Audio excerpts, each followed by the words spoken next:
Well, hey everybody, welcome back to the channel.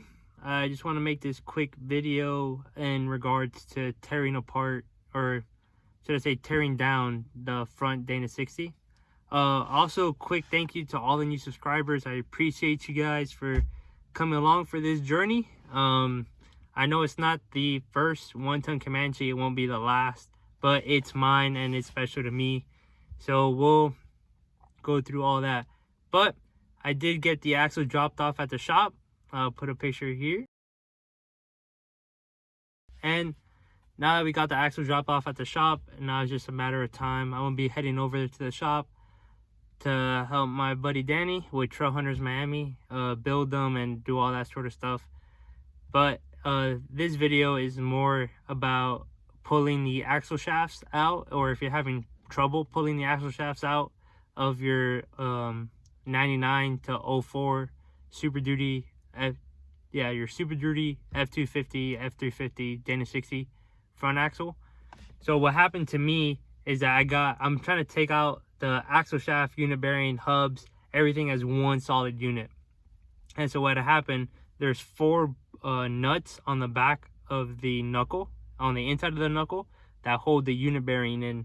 So I had backed off those nuts, and I was trying to pull everything out as one piece, but it only budged about maybe like a 1/4 inch, half an inch at most, and it wouldn't move anymore, and I was rocking my head around it, couldn't figure it out. And what I saw was this. Just real quick, if you're like me and struggling to take your axles out of your, I guess, 99 to 04 Ford F250, F350, Dana 60. Only thing I found online was, because I was able to move it maybe about half an inch at most, like out. And then what they were telling me is that there's this seal here. This seal is catching, it's not letting you go out with the axle. So what you have to do is get a big screwdriver and push it in there, and then get your hammer and hit it out, and it'll help start moving things in the right direction, and then you could go and get it out. You could keep shaking it, wiggling it, doing what it is you have to do to get it. And now that seal, it's a big seal that goes between, well, yeah, it sits on the inside of that knuckle like you saw in the video, and it kind of, if it hasn't, the axle shaft hasn't been removed in a while or something like that, it can hang up and like cause you trouble as you're trying to pull it all out.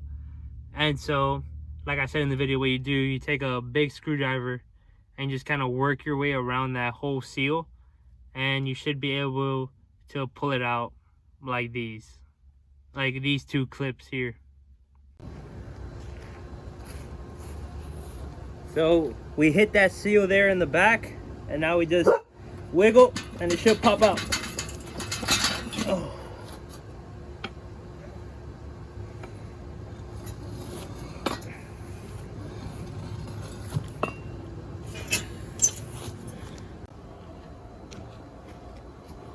Oh yeah. Woo.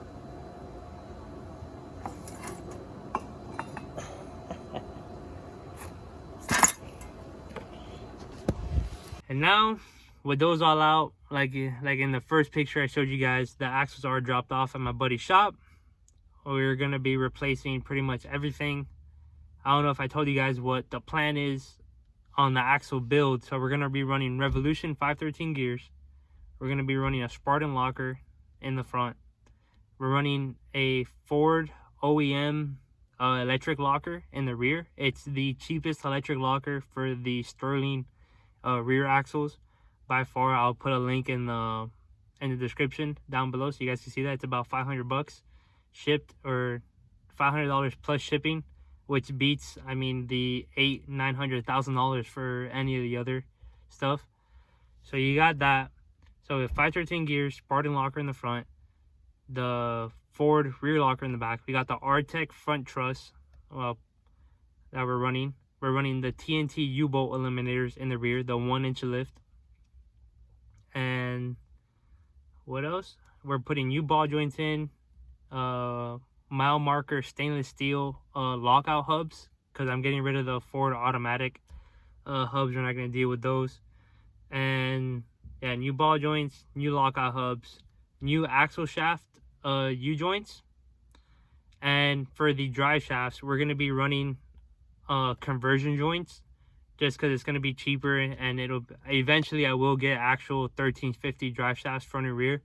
But the rear, we're keeping that pinion flange, and then we're getting that companion flange that goes on top of that. And so that 1350 size, and we're going to run a 1310 1350 conversion joint front and rear, because I think the front already has the Dana 60 comes with a 1350 yoke already. So we're going to do that, and that should be just about everything we're going to do. And we're going to run hydro assist. So we got all that done, and now it's just a waiting game. And I'll update you guys when I start putting everything back together. See you guys soon.